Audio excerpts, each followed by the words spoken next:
প্রিয় শিক্ষার্থী, আসসালামু আলাইকুম। তোমরা সবাই কেমন আছো? আমি ভালো আছি। ইতিপূর্বে তোমাদের সাথে আমি অনলাইন ক্লাসে যুক্ত হয়েছি এবং আমরা ন্যারেশন শেষ করেছি। আজ তোমাদের সামনে আমি একটা নতুন টপিকস নিয়ে আলোচনা করব। তার আগে তোমাদের পাবনা জিসিআই অনলাইন স্কুলে তোমাদের স্বাগতম। আশা করি তোমরা সবাই ভালো আছো। আমি ভালো আছি। আজকে আমি যে বিষয় নিয়ে আমরা তোমাদের সাথে কথা বলবো সেটা হচ্ছে ভয়েজ। ভয়েজ মানে আমরা জানি কি বাচ্য। ভয়েস কাকে বলে চলো আমরা দেখি যে ভয়েস কাকে বলে।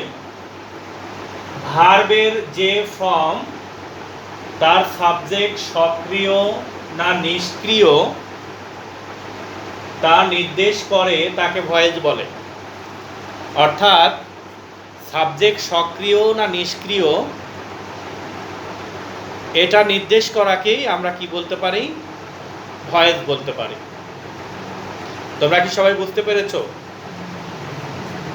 আচ্ছা, আমরা দেখি ভয়েস কত প্রকার। ভয়েস দুই প্রকার, যথা অ্যাক্টিভ ভয়েস ও প্যাসিভ ভয়েস।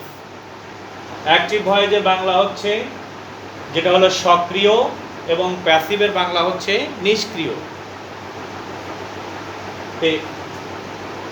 এই অ্যাক্টিভ ভয়েস কাকে বলে আমরা যদি আসি, দেখো যে ভার্বের যে ফর্ম দ্বারা সাবজেক্ট নিজে কাজ সম্পন্ন করে এরূপ বোঝায় তাকে অ্যাক্টিভ বলে।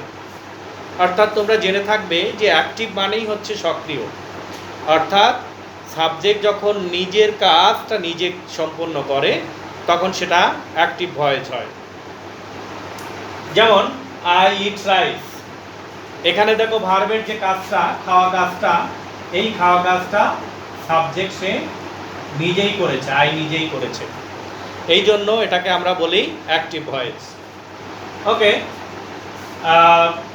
প্যাসিভ ভয়েস দেখো সাবজেক্ট যখন নিষ্ক্রিয় থাকে এবং অন্যের কাজ তার উপর আরোপ করা হয় তখন তাকে প্যাসিভ ভয়েস বলে। অর্থাৎ প্যাসিভের অর্থ কিন্তু বাংলা অর্থ কিন্তু নিষ্ক্রিয়। তোমরা বুঝতেই পারছো যে নিষ্ক্রিয় অর্থাৎ ক্রিয়ার সাথে যার সম্পর্ক নেই। যেমন দেখো a mango is eaten by me, এখানে যে কাজটা হয়েছে সেই কাজটা কিন্তু সাবজেক্ট সরাসরি করেনি, অর্থাৎ সাবজেক্টের উপর আরোপ করা হয়েছে। অর্থাৎ আমরা দেখতে পাচ্ছি যে অন্যের কাজটাই সাবজেক্টের উপর আরোপ করা হয়েছে। এই ধরনের বাক্যগুলোকে আমরা সাধারণত কি বলে থাকি? প্যাসিভ বলে। শিক্ষার্থীরা তোমরা একটু খেয়াল করো, দেখো আমরা এখন কিভাবে একটা অ্যাক্টিভ ভয়েস থেকে আমরা প্যাসিভে রূপান্তর করব। এই অ্যাক্টিভ থেকে প্যাসিভে পরিণত করার বা রূপান্তর করার আমরা 5টা রুলস আমরা দেখতে পাই। সে রুলসগুলো নিয়ে একটু আলোচনা করব। দেখো তোমরা বোর্ডের দিকে খুব মনোযোগী হও। নাম্বার 1, অ্যাক্টিভের সাবজেক্ট প্যাসিভের অবজেক্ট হয়। অর্থাৎ অ্যাক্টিভ থেকে প্যাসিভ যখন তুমি করবা সাবজেক্টটা কি হয়ে যাবে? অবজেক্ট হয়ে যাবে। নাম্বার 2, অ্যাক্টিভের অবজেক্ট প্যাসিভের সাবজেক্ট হয়। অর্থাৎ অ্যাক্টিভের অবজেক্টটা প্যাসিভে যা কি হবে? সাবজেক্ট হয়ে যাবে। সাবজেক্টের পরে টেন্স অনুযায়ী সাহায্যকারী ভার্ব বসাতে হবে আমাদের। এরপরে মূল ভার্ব সবসময়ই পাস্ট পার্টিসিপল ফর্ম বসবে। মূল ভার্ব সবসময়ই পাস্ট পার্টিসিপল ফর্ম বসবে, এটা তোমরা সবসময় মনে রাখবা। এটা হচ্ছে কনজুগেশন অফ ভার্ব যে আমাদের আছে, প্রেজেন্ট, পাস্ট এবং পাস্ট পার্টিসিপল। পাস্ট পার্টিসিপলগুলো অবশ্যই তোমাদের ভালোভাবে আত্মস্থ করতে হবে। মূল ভার্বের পরে প্রিপজিশন বাই বসে আমরা কোনো ভার্বের ক্ষেত্রে দেখি প্রিপজিশন বাই না বসে অন্য প্রিপজিশনও বসতে পারে, যেমন নোনের পরে আমরা সাধারণত টু দেখি। এছাড়াও আরও কিছু ভার্ব আছে, আমরা নেক্সট ক্লাসে তোমাদের সাথে আলোচনা করব। ওকে, আমরা দেখি এখন এই 5টা রুলস আমরা অ্যাক্টিভ টু প্যাসিভে আমরা একটা সেন্টেন্সে কিভাবে প্রয়োগ করতে পারি। Look at the board very carefully. Okay, অ্যাক্টিভের সাবজেক্ট দেখো প্যাসিভে যা অবজেক্ট হয়ে গেছে। তোমরা কি দেখতে পাচ্ছ অ্যাক্টিভের সাবজেক্ট প্যাসিভে যা অবজেক্ট হয়ে গেছে? অ্যাক্টিভের অবজেক্ট প্যাসিভে এসে সাবজেক্ট হয়ে গেছে। তাহলে অ্যাক্টিভের সাবজেক্ট প্যাসিভে অবজেক্ট হয়েছে, অ্যাক্টিভের অবজেক্ট প্যাসিভে এসে সাবজেক্ট হয়েছে। আমাদের 1 নাম্বার এবং 2 নাম্বার রুলসটা কিন্তু আমরা দেখতে পেলাম। এরপরে দেখো 3 নাম্বার রুলস আছে সাবজেক্টের পরে, এর ম্যাঙ্গো এর সাবজেক্ট, সাবজেক্টের পরে টেন্স অনুযায়ী সাহায্যকারী ভার্ব অথবা বিভার্ব বসেছে। এখানে সাহায্যকারী ভার্ব টেন্স অনুযায়ী কি বসছে? ইট। কারণ আই ইট রাইস এটা present indefinite tense. Present indefinite tense হলে আমাদের প্যাসিভ করার সময় সাহায্যকারী ভার্ব অ্যাম ইজ আর বসে, এই জন্য ইজ বসছে। খেয়াল করো, দেখো মূল ভার্বের সবসময় আমরা পিপিএফ বসাবো, অর্থাৎ পাস্ট পার্টিসিপল ফর্ম বসাবো। ইটের পিপিএফ হচ্ছে eaten and preposition by, after principal verb preposition by. Okay, আমরা এই প্রক্রিয়াতে আমরা কিন্তু অ্যাক্টিভ থেকে প্যাসিভ করতে পারি। তোমাদের এইটা এই 5টা রুলস মনে রাখার সুবিধার্থে আমি একটা টেকনিক তোমাদের শেখাতে পারি। সে টেকনিকটা হচ্ছে আমাদের 5টা আঙ্গুল, দেখো হাতের 5টা আঙ্গুল আছে। এই 5টা আঙ্গুল আমি যদি এখান থেকে এখানে পর্যন্ত যদি বলি যে একটা সেন্টেন্স, তাহলে সাবজেক্ট, এটা অবজেক্ট, এটা হলো টেন্স অনুযায়ী সাহায্যকারী ভার্ব, এটা হচ্ছে মূল ভার্বের পিপিএফ, এটা হলো প্রিপজিশন বাই।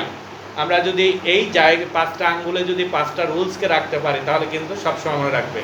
যেমন অবজেক্ট সাবজেক্ট অবজেক্ট হবে, অবজেক্ট সাবজেক্ট হবে, এরা বিনিময় করবে, টেন্স অনুযায়ী সাহায্যকারী ভার্ব বসবে, মূল ভার্বের সবসময় পিপিএফ বসবে এবং প্রিপজিশন বাই বসবে।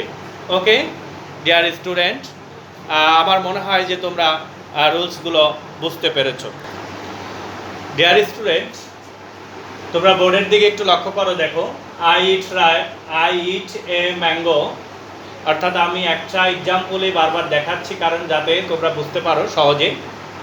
এ mango is eaten by me. Here look at this, a mango যখন অবজেক্ট যখন সাবজেক্ট হয়েছে তখন কিন্তু দেখো চেঞ্জ হয়নি, আনচেঞ্জ আছে। বাট অ্যাক্টিভের যখন সাবজেক্টটা যখন অবজেক্ট হয়েছে তখন কিন্তু একটু চেঞ্জ হয়েছে। তোমরা কি খেয়াল করেছো? আইটা কি হয়ে গেছে? মি হয়ে গেছে। কিন্তু এই ম্যাঙ্গোটা যখন সাবজেক্ট হিসাবে আসছে তখন কিন্তু এই চেঞ্জ হয়নি। তার কারণটা কি? তাহলে আমরা এখানে দেখতে পাচ্ছি যে আমাদের কতগুলো সাবজেক্ট আছে যার সাবজেক্টিভ কেস আছে এবং অবজেক্টিভ কেস আছে, অর্থাৎ সাবজেক্টিভ ফর্ম অবজেক্টিভ ফর্ম আছে। এই যাদের সাবজেক্টিভ ফর্ম এবং অবজেক্টিভ ফর্ম আছে এরাই শুধু কিন্তু অ্যাক্টিভ থেকে প্যাসিভে যদি চেঞ্জ হয়, জায়গা বদল করে তাহলে চেঞ্জ হয়। তাহলে এরকম কয়জন বা এরকম কারা চেঞ্জ হয় আমরা একটু দেখি। যদি অ্যাক্টিভের সাবজেক্ট যদি আই থাকে তাহলে প্যাসিভে অবশ্যই কি হবে? মি হবে। একটু খেয়াল করো, সাবজেক্ট যদি উই থাকে তাহলে কি হবে? আস হবে। সাবজেক্ট ইউ থাকলে ইউই হবে, কারণ ইউ সাবজেক্টও যা অবজেক্টও তাই। আমাদের যদি হি থাকে তাহলে কি হবে? হিম। শি থাকলে কি হবে? হার। আর দে থাকলে হবে them.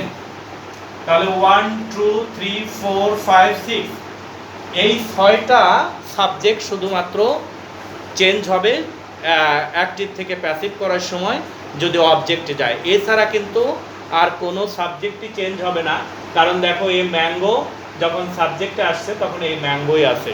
Okay, do you understand dear student? প্রিয় শিক্ষার্থী, তোমরা লক্ষ্য করো, আমি অন্য একটি এক্সাম্পল নিয়ে এসেছি। Jamal plays football in the field. এই বাক্যে অবজেক্ট আমরা সহসাই বলে থাকি যে আমরা অ্যাক্টিভ হয় যে আসলে অবজেক্টটা খুঁজে পাই না, বা অবজেক্ট পেতে আমাদের ছাত্রদের খুবই বেগ পেতে হয়। তাহলে তুমি কিভাবে অবজেক্ট চিনবা? How do we know the object? Actually তুমি অবজেক্ট চিনবে কিভাবে?